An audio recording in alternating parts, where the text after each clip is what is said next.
Radio Ancoa presenta Vida Cívica, un programa para conversar sobre la participación cívica en la sociedad. Llega a ustedes gracias al Fondo de Medios de Comunicación Social del Gobierno de Chile.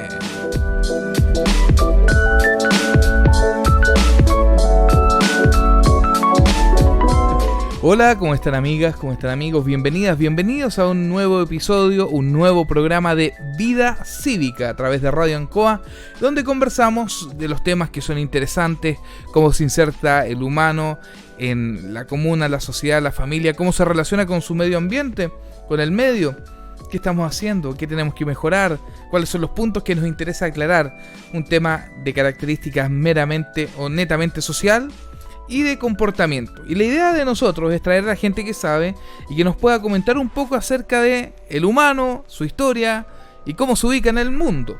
El día de hoy está con nosotros don Francisco Sepúlveda, antropólogo. Bienvenido, Francisco, a la Radio Ancoa. Hola, buen día, mucho gusto estar acá. Muchas gracias por estar con nosotros en este programa Vida Cívica para hablar un poco del hombre, la antropología en general, para la gente que no sabe, que está en sintonía. ¿Qué estudia? Bueno, básicamente la antropología estudia el hombre. Su nombre lo dice. Antropo significa hombre y logía, logos, estudio. Claro. El estudio del ser humano desde su perspectiva biológica, social y pasada. Algo sumamente amplio. Los antropólogos se especializan, me imagino, después, ¿o no? Claro, la antropología parte con un estudio global del ser humano y después se puede especializar en física, que es como la parte biológica, la social, que es la parte cultural, y la arqueología, que es la parte pasada. Ya. Buscando pirámides, todas esas cosas. Ya, y también hay mucha gente que nos encanta ese tema. Bueno, Francisco Sepúlveda nos va a acompañar el día de hoy en Vida Cívica, programa financiado gracias al Fondo de Medios de Comunicación Social del Gobierno de Chile. Y hablamos del hombre. Comenzamos el tema y nos comentaba Raúl Espinosa que hoy anda haciendo otras labores, que habláramos de la vida gregaria del hombre, que le parecía un tema interesante como para comenzar la conversación al respecto. ¿Por qué no le contamos un poco a la gente de qué se trata aquello? Claro, el ser humano por definición es un ser social, de sociedad. No es como un lobo que está por la estepa y vive solo y de repente se junta con otros lobos. El ser humano siempre vive en sociedad, siempre nos unimos en pueblos, en bandas, en tribus. ¿Qué significa cívico? Cívico viene de civitas, que significa ciudad. Esto viene del término latinos. Desde más de 8.000 años que vivimos en ciudades. Hemos formado imperios, han caído, hemos pasado por 1000 pellejerías, pero siempre terminamos unidos. No sé, claramente cuando cayó el imperio romano surgió otro imperio que fue el turco, el otomano. A lo que quiero llegar es que el ser humano, por definición, es un ser que siempre va a estar unido y siempre va a buscar la unión con sus pares. Claro. Acostumbramos a vivir en sociedad, pero ahí es donde viene el concepto de sociedad. ¿Qué es la sociedad? La sociedad son las relaciones interpersonales. Partamos por la base. ¿Qué busca el ser humano? Su primer objetivo es sobrevivir. Claro. Buscar comida, buscar refugio, buscar seguridad. Después de que tiene todo eso listo, sigue con lo siguiente, con su desarrollo cultural, como puede ser la religión, pueden ser las instituciones, la política, las policías, los bomberos, la burocracia. Y después llegamos al espacio. Así un escalón y el siguiente. Uno va subiendo también. Claro, esa es la idea, subir. Aunque muchas veces también caemos. La guerra civil sigue ahora. O puede ser el caso de Venezuela. Una sociedad que estaba totalmente estructurada, estaba bien definida y bien con buenas bases, terminan cayendo. Claro. Es increíble eso cuando uno se lo plantea. El humano... Yo hablaba hace unos días atrás con una jueza de familia y conversábamos y la ley chilena, la Constitución, reconocen a la familia como el núcleo principal de la sociedad. Esa quizás es el primer acercamiento que uno tiene a un grupo social, la familia. Claro, siempre ha sido así.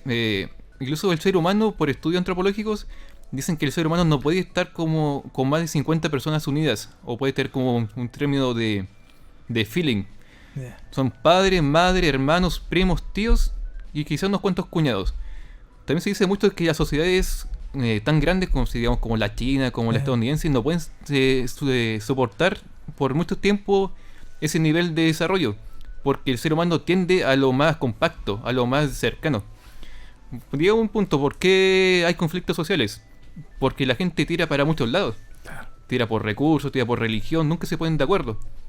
Intentamos ponernos de acuerdo, pero muchas veces eso no ocurre. Claro. Eso siempre ha sido la historia del ser humano, una historia de conflictos y historia también de grandes desarrollos.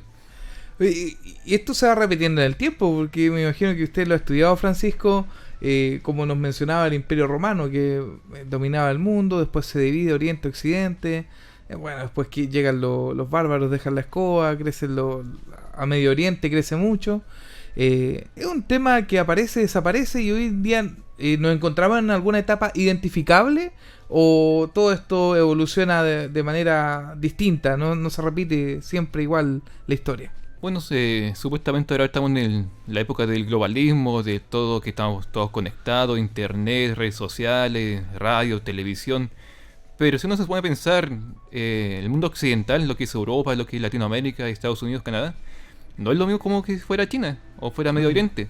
Medio Oriente ahora está, el término balcanizado, están con guerras civiles, están con dictaduras, con rebeliones, con la ley, con la religión a flor de piel. Una mujer no puede conducir en Arabia Saudita, o creo que ahora sí, pero hace muy poco. Claro. No pueden votar, no pueden ser alcaldes, no pueden ser prácticamente nada sin la aprobación del hombre. Y esa es su sociedad, su manera de ser. Es cuestionable claramente, pero el ser humano es tan rico culturalmente y tan variado que eso que la sociedad, así es la sociedad. Claro. No se puede definir de otra forma, que es variable, es multicultural. O sea, si tomamos un grupo, no sé, pues, de 100 personas en Linares y lo hacemos vivir en una villa, seguramente va a ser muy distinto si tomamos un grupo de 100 personas aleatorias y lo hacemos vivir en Talca, en Puerto Montt, en Curicó, en Tokio, en Ámsterdam. Va a ir variando, aunque sea un grupo social similar, por ejemplo, con tantos niños, con tantas mujeres, tantos hombres, tantas parejas, tantos con mascotas, no sé, va cambiando según el grupo que participa. Claro, si es de derecha, si es de izquierda, si es católico, si es protestante, si es ateo, agnóstico, si le gusta vivir afuera, adentro. ¿Y cómo nos ponemos de acuerdo? Buscando puntos en común. Puede ser la religión, el idioma, una historia en común, como es la chilena. Claro. Eso básicamente la sociedad se debe unir en base a un objetivo en común, buscar algo que a todos nos una. Y cuando falla eso, falla la sociedad, como ocurrió en Venezuela. Querían buscar un objetivo, otros no querían ese objetivo, y terminan en una implosión, Claro. como ocurre ahora. Al ser humano entonces le gusta vivir en sociedad en general, es un ser social. Claro, por naturaleza. Pero no es tan fácil tampoco. Como decía Francisco, puede haber una persona con lo que uno tiene muchos puntos de acuerdo, pero tal vez hay puntos que nos dividen que son fuertes. Claro, siempre... ¿Qué nos ha dividido más a lo largo de la historia? La religión, las guerras católicas, las guerras protestantes, el mundo occidental contra el Medio Oriente, Islam contra el cristianismo, contra el catolicismo. También los conquistadores, cuando llegaron a América, llegaron a evangelizar. Incluso en la misma América pasaron milenios matándose entre ellos, los indígenas. Claro. Antes que llegaran los españoles. Sacrificaban personas en las pirámides, tenían esclavos, robaban mujeres, robaban niños, se exterminaban entre ellos. La historia del conflicto entre sociedades. Y son una sociedad contra otra sociedad. O sea, el mundo en sí no es la misma sociedad. En general, podemos ver sociedades distintas, agrupadas por tal vez zonas geográficas, gustos, o sea, ideales religiosos. Claro, como ocurrió en la cuenca maya, estaban los aztecas, estaban los toltecas, los mayas, creo. Estaban un montón de culturas que competían por recursos, competían por espacio, competían por rutas comerciales, por influencia, competían por todo, igual que los griegos. Los griegos antiguos se pasaban matando entre ellos. Atenas contra Esparta, contra Creta. Pero ¿qué hacían cuando tenían un objetivo en común? Luchar contra los persas. Claro. Ahí se unían todos contra los persas. Y después, cuando los persas no estaban, se mataban entre ellos. Claro. Así ocurría, y así siempre ocurrió. A mí siempre me llamó la atención, no sé si tiene mucho que ver con esto, pero nos puede clarificar. En el Tercer Reich se hablaba del espacio vital. Claro. Entonces Alemania se iba a expandir hasta donde hubiese un alemán, que al final podía justificar expandirse a todo el mundo. Claro. ¿Cómo se ve eso desde la antropología? Llegar a un argumento de ese tipo, o sea, donde yo vea que hay un igual, hasta ahí quiero ejercer el control, y si hay otro más allá también quiero ese... Bueno, mucha gente no lo sabe, pero antropología tiene una historia bastante oscura en su inicio. La antropología fue la base fundamental del nazismo, porque la antropología comenzó a estudiar a las razas humanas. Supuestamente antes habían razas humanas que eran superiores e inferiores. Los judíos eran inferiores y los arios alemanes eran superiores. Entonces, ¿qué decían los nazis?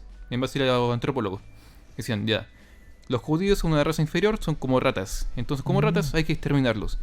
Están ocupando nuestro espacio vital, que son los espacios muy fértiles, que son de Polonia, de Rusia.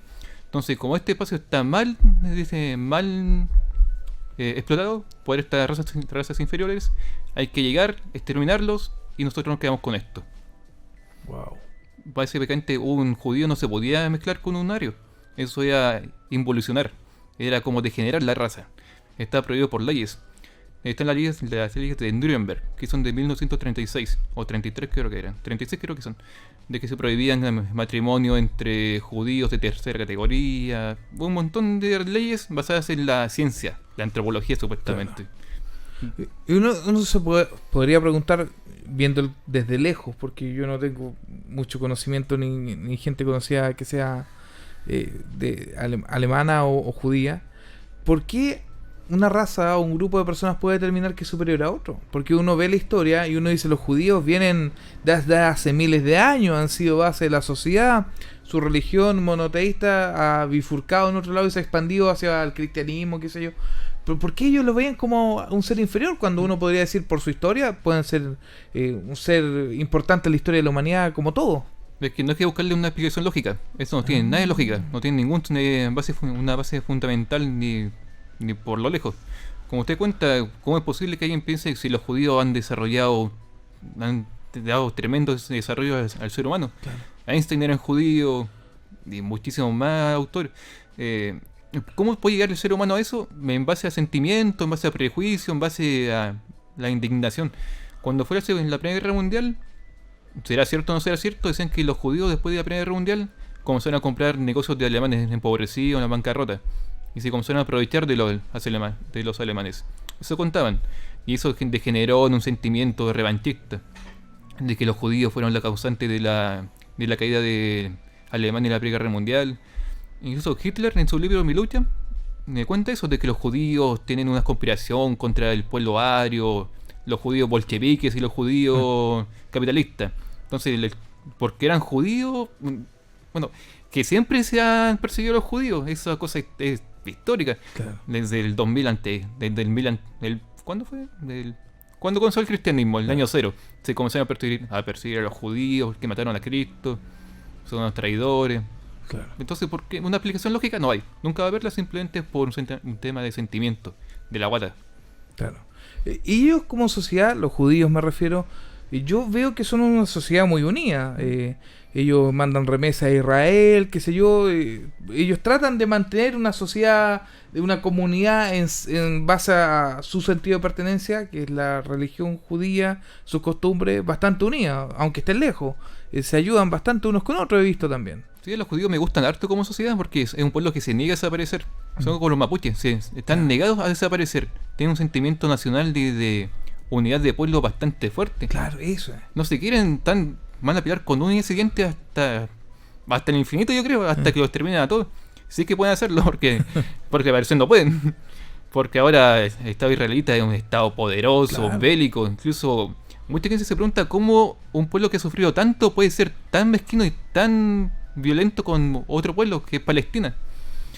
Bueno, es parte de la historia y uno no va a entrar a jugar las motivaciones, pero da para pensar.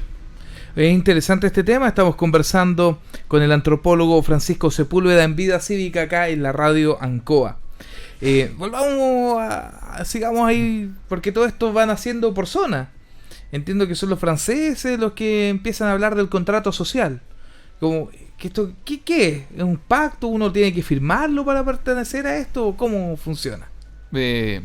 ¿Cómo se podría explicar? Supuestamente todo ser humano que nace firma sin firmar un contrato en que dice voy a ser una buena persona con la sociedad. Yeah. Así, voy a ser un buen ciudadano, voy a cumplir mis deberes. Pero uno cuando le pregunta ¿y dónde está el contrato? ¿Dónde lo firmé? Claro. No está, se da a entender que es así. Eso es por la tradición cultural. No sé, supongamos que hace 5000 años, en una cueva, alguien dijo, para vivir bien tenemos que ser puntuales, digamos eso, o tenemos que respetar a nuestros mayores. Y después, tradición tras tradición, se fue llevando hasta nuestros días y se fue expandiendo. Pero el contrato social, tal como lo clásico, viene de Rousseau, diciendo de que el ser humano... Es bien interesante el tema de Rousseau, porque a Rousseau le pidieron en un concurso de que escribieran un ensayo alabando las bondades del desarrollo. Y él vino con todo lo contrario, diciendo que el desarrollo había sido perjudicial para el ser humano, y volvió a la época de oro del noble salvaje, de que el noble salvaje, antes de ser corrompido por la sociedad, era un ser de luz, que era todo bueno, no pasaba hambre, no había envidia, no había robo. Cosa que es mentira. El ser humano tiene luces y sombras. No es tan simple o bueno o es malo. También conocido como Hobbes, que decía que el ser humano es el lobo del ser humano, y de que la sociedad está para contener al ser humano. Porque el ser humano, si lo dejan libre, como pensaba Rousseau, se va a matar entre uno y otro. Lo que decía Hobbes. Después decía Rousseau, no, que si lo dejan libre va a ser bueno. Claro. Y estaba Locke, que decía que el ser humano es una tabla de raza. Lo que le ocurre en su vida va a repercutir en su futuro. Dale buenos incentivos y va a ser bueno. Dale malos y va a ser malo. Y ese es el contrato social, pero que es tan... Yo encuentro burdo esa mirada tan simplista, diciendo de que ante los tiempos de oro el ser humano era tan bueno. Y eso es mentira. Antes de la llegada de los españoles a América, 1 de cada 5 indígenas moría por causas violentas. Uno puede ver sus huesos y ve con los cráneos fracturados. A las mujeres jóvenes les pasaban golpeando. Sin creer que el machismo ocurre hoy día, antes era mucho peor. Me imagino. El tema es muy interesante. Finalmente, yo también he escuchado hablar que existe el derecho natural, que también eso uno dice de dónde sale, quién lo inventa, cuáles son las bases, y si te lo ponen algo que viene natural, uno tiende a decir, lo acepto porque es natural, pero claro, si uno se lo cuestiona, después uno va exigiendo el derecho positivo, que es el que está escrito, el que está claro en las leyes, qué sé yo. Ese también es un temazo, yo creo, para ustedes. O también lo ven como algo ahí medio en la nebulosa, difuso. Disculpe. Sí, no se preocupe. Siempre me interesó el tema de los abogados, porque el abogado se creó el cargo para como nadar por el tema social. Porque ¿para qué son las leyes? Para regirnos como sociedad. Claro. ¿Y para qué están los abogados? Para decirnos, por acá puedes ir, por acá no puedes ir. Esto te conviene a ti, esto no te conviene. Pero volviendo al tema del derecho natural, ¿qué es natural? Claro. No sé, para mí será natural ser monógamo. Otro será ser... ¿Cómo se llama la palabra? Polígamo. No sé, en la India era natural de que cuando el esposo moría, la esposa moría junto con el esposo. Se tiraba una pira para quemarse junto con ella. También era natural, no sé, cuando un rey egipcio, un faraón egipcio moría, se enterraba con los esclavos. También era natural la pedofilia en la antigua Grecia. Los esclavos era natural. ¿Qué es natural? Nada es natural. O puede ser todo natural. Crear una computadora es natural. Es parte de la naturaleza del ser humano. Desarrollar herramientas. Entonces, esa es una discusión muy occidentalizada. Visto desde nuestro punto de vista como sociedad occidental. Porque el derecho es muy distinto en Japón, o en Corea, o en la India. Cuando son las deudas de sangre, cuando una esposa no se quiere casar con su esposo concertado, le pagan tirándole ácido en la cara. Y esa es parte de la ley. No está escrita, pero es parte de la ley de la sociedad.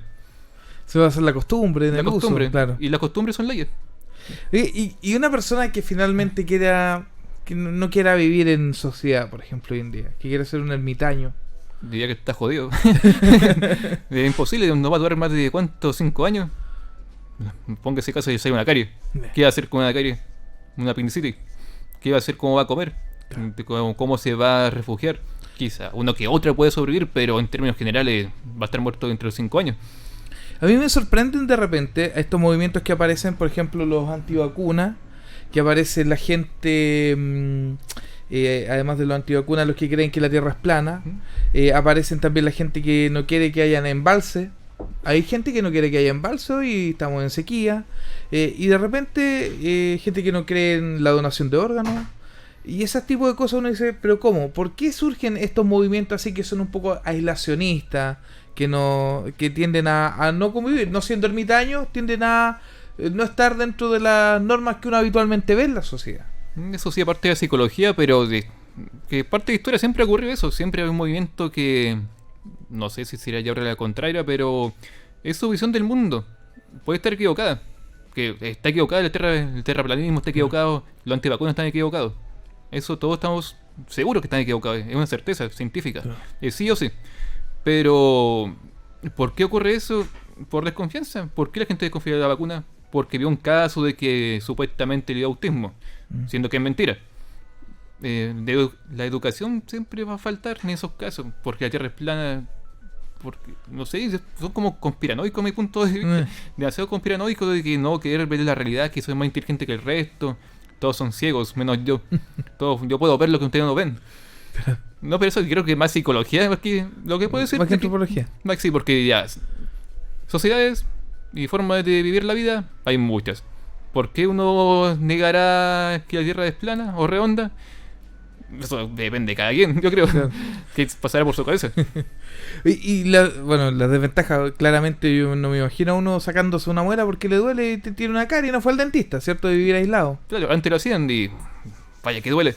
A mí una vez me taladraron una muela sin anestesia. Fue el peor dolor que sentí en mi vida. Nunca sentí un dolor tan agudo y tan intenso. Entonces, no puedo imaginarme vivir sin dentista, vivir sin anestesia. Sin anestesia. Claro. Ese desarrollo. Claro. Magnífico desarrollo. Sin antibiótico. Hablando ahora, justo un amigo que está en México, antropólogo, le dio dengue. Está con dengue ahora. Y ahí está con analgésico, fue al hospital. Y esa es una enfermedad muy mortal. Antes de los tiempos antiguos, la gente se moría de dengue. Ahora me cuenta como una talla, un chiste. Me dio dengue, estoy muy mal. Claro. Pero estoy acostado. Sí, estoy acostadito. Paracetamol y analgésico. Oye, es interesante este tema porque uno lo ve, por ejemplo, en Argentina. Las últimas elecciones primarias fue a votar el 72% del padrón electoral. Pero el gobierno sigue siendo malo. Claro. En Chile va a votar la mitad del padrón electoral al menos. Y también hay mucha gente que cree que el gobierno es malo. Entonces, ¿cuáles son finalmente las ventajas de participar, de tener una participación cívica, de vivir en sociedad? Porque estoy presentando dos casos donde uno tiene participación alta y otro baja, y los dos creen que está en la escoba. Lo mejor que se puede hacer para una sociedad es tener democracia. Es participar de las instituciones. Y no simplemente ir a votar, dejar tu voto cada 4 años. Es participar de tu gobierno local, de tu barrio, de ir a hablar con tus diputados, con tu intendente. Estar preocupado y uno mismo de barrer tu calle, de estar presente, de ser un buen ciudadano. Suponga el caso de por qué la gente va a votar. La gente vota más cuando lo ve más jodido el panorama, como ocurrió con el fin de la dictadura en Chile. ¿Votó cuánto? ¿Un 90% Claro. de padrón electoral? Y ahora que estamos bien relativamente, Chile igual está bien comparando con otros países. Estamos al nivel 38 de índice de desarrollo humano. Argentina está como en el 50, Argentina tiene una tremenda inflación, la seguridad pública se está cayendo a pedazos. La gente vota más cuando está más jodida y vota menos cuando está más bien. Pero, ¿por qué es importante? Porque es lo mejor que tenemos hasta el momento. No hay otra forma de vivir que no sea esta, que sea la mejor. Una dictadura por ningún punto de vista va a ser una buena elección. Quizás 1, 2, 3 años que te ponga orden, como piensa mucha gente, puede ser factible, se puede discutir. Pero a largo tiempo no te dura nada. La Unión Soviética fue una dictadura de 80 años y colapsó. Claro. Cuba está con niveles De con una pobreza, pobreza ¿no? extrema. La gente se arranca por millones en Barquesa. Ahora en Venezuela se están arrancando también por millones. Una dictadura. ¿Qué más nos queda? Una monarquía, un estado despótico, una teología, un estado teocrático como es Irán. Nada de eso sirve porque no son democracias. Lo que importa es que la gente se organice, hable y ponga lo que quiere, ponga en la mesa sus puntos y sus objetivos, también sus aprensiones. ¿Habrá un sistema mejor que la democracia? ¿No se ha descubierto? Hay gente que lo piensa. No sé cómo se podría organizar un sistema, porque hay mucha gente que está decepcionada. porque va a votar y dice, no, volvió a salir el mismo gallo que lleva 24 años en el Congreso. Bueno, Winston Churchill dijo una frase que no recuerdo bien cómo era, pero dijo de que este es el peor sistema que tenemos, salvo que los otros eran peores, parafraseando. Claro. Si este es malo, los otros eran muchísimo peores. ¿Cuál es la pregunta? Algo mejor que la democracia, irá a inventar a alguien algo que sea mejor en participación. Yo creo que estamos hasta nuestro punto. Yo creo que después de la democracia no hay nada mejor. Lo que se puede perfeccionar, que la gente sea más responsable, que no voten a corruptos, que no voten a partidos que están cuestionados legalmente. Y también que la justicia, si no simplemente poner tu voto, es de que las instituciones funcionen bien. El sistema judicial, que los diputados que creen leyes que castiguen la corrupción. Claro. El tema de la farmacia, ¿qué pasó con esos tipos? Nada. Clases de ética. Clases de ética. ¿Robaron cuánto y qué ocurrió? Nada. Y después la gente se dice, ¿pero qué ocurre en mi país? Puedo hacer cualquier estupidez y no va a hacer nada. Hay un libro que se llama ¿Por qué fracasan los países? Y era básicamente porque las instituciones funcionan mal. Funciona mal el sistema judicial, funciona mal las policías. La corrupción, cuando se inmiscuye en el Estado, ya no hay cómo pararlo, como en México. México llega a un punto de que la corrupción está en todas partes. Tú no puedes confiar en un policía, porque es más probable que el policía te vaya a robar antes que ayudarte. Y eso ocurre, y es una tragedia, y están todos no sé qué ocurre en México, ya están como estas ranas que meten en una olla y comienzan a calentar el agua. Y no se dan cuenta de cuándo ya se van a morir. Están como... No sé qué esperan que ocurra. Y esto con la participación ciudadana, la vida cívica, se soluciona participando. En teoría, sí. En teoría. Pero en teoría no. Pero, tal vez no solo participando en votar, sino que yo siento, Francisco Sepúlveda es antropólogo, que hay muchos cargos y muchos lugares donde no está participando la gente que debería participar. Le faltan más personas honestas, pienso yo, con pasión. Hoy en día vemos, por ejemplo, lo que pasa con la Fiscalía de Linares. Son fiscales que están ahí para cumplir meta en el papel, porque se la cumplen siempre al 100%, pero no son apasionados por lo que hacen. No entregan el gramito extra de cariño, de amor, tal vez también. Claro. No sé cómo lo ves tú, yo lo veo de una manera. ¿Cómo se puede ver el tema de lo que pasa, por ejemplo, en Linares, donde está cuestionada la Fiscalía, porque hay tantos casos inconclusos históricos en nuestra ciudad? Claro. Uno siempre se plantea ese punto de que puede ser mejor. Todo puede ser mejor, claramente. Pero, ¿puede serlo? Digo, ¿hasta qué punto podemos llegar a la perfección? Claramente, si son incompetentes, claramente ahí uno puede cuestionarlo. Pero, bueno, yo quiero un país perfecto, desarrollado como Suiza. Pero no pago mi impuesto, boto basura a la calle, con suerte voy a trabajar, trabajo mal. El cambio parte por uno, no parte por los demás. Tenemos que partir viendo nuestro propio ombligo y después hay que exigirle a los otros. El caso de la fiscalía es cierto, si tengo entendido que hay como 3 casos que están abiertos de que es cuestionable. Es decir, ¿qué ocurrió acá? Algo, hasta a mí que no soy fiscal, lo encuentro raro. Quizá la prensa no tenga acceso a la carpeta investigativa y pueden que haya más detalles que no quieran tampoco dar a conocer. Pero uno se queda con la sensación de que algo raro ocurre. Como también fue este caso de Martín Larraín, ¿se acuerda del que atropelló? En Curanipe. Sí, atropelló a alguien y quedó libre. Creo que la ley de por sí, si tú te atropellas a alguien, quedas con cargo por cuasi delito de homicidio. Claro. Que no fue intencional, pero derivó en la muerte de alguien. Y sus amigos quedaron con no sé cuál cargo por obstrucción de la justicia. Como él mató a alguien, pero sus amigos obstruyeron justicia. ¿Qué obstruyeron? Nadie sabe. A lo que voy de que la sociedad puede ser perfectible, sí, pero ¿hasta qué punto? Bueno, una utopía podemos plantearla. A los Tomás Moro, al catolicismo, ¿se puede plantear una utopía como plantearon los comunistas? El ser humano, como cuento, es con luces y sombras. La Constitución de 1833 creo que era utópica, o del 30, no me acuerdo el año, que regulaba hasta lo que uno tenía que pensar, algo así, era bien utópica. Claro, sí, incluso se han escrito libros como son 1984, Un Mundo Feliz, La Policía del Pensamiento. Como tenían los comunistas, tenían comisarios políticos.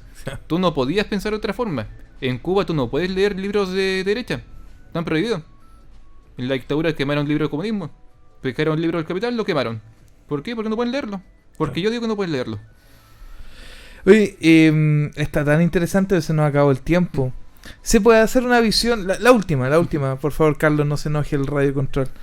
¿Se puede hacer una visión antropológica del proyecto que hay de 40 horas de trabajo? Que la antropología no es como que sea... La antropología, si bien estudia el ser humano, pero el ser humano es tan complejo. Pero lo que se puede hacer por la historia de que el ser humano... Yo encuentro bueno el proyecto, yo encuentro de verdad que es bueno, pero tenemos que hacerlo calmado, tenemos que discutirlo bien. Que esta no fue una discusión de cuántos, 3 meses. Claro. Pues esto puede dejar la escoba en de la economía. Calmados, con tiempo, vamos viendo qué ocurre. Bajamos la hora, pero que la gente se adapte. Y Claro. la empresa igual. Una adaptación. Y la democracia también. Democracia realmente es populismo. Sí, hay que cuidarse. O sea, finalmente, lo ideal es que todo fuese con un proceso de adaptación que no sea tan categórico. Claro, sí. Dar un pasito, que esté consolidado, y después dar el siguiente. Si te pegáis un salto, como hicieron los venezolanos, termina así. Como Venezuela. No es la idea, yo creo. Claro que no. Francisco Sepúlveda es antropólogo, nos ha acompañado hoy en Vida Cívica, un proyecto del Fondo de Medios de Comunicación Social del Gobierno de Chile, que sirve para que hablemos de estas cosas. ¿Que se habla en la radio? ¿Usted lo ha escuchado en otra radio? Seguramente no. Para eso están estos fondos y nos permite hablar de esto, pues, darle un espacio a estas cosas que son interesantes. Muchas gracias, Francisco, por acompañarnos acá en Radio Ancoa. De verdad, un gusto. Muchas Muy gracias. amable, que le vaya muy bien. Carlos Agurto en controles, Manuel Villagra en la voz, Raúl Espinosa en la organización de lo que ha sido el programa el día de hoy. Que esté muy bien, cuídense mucho, quédense en Ancoa. Chao, chao.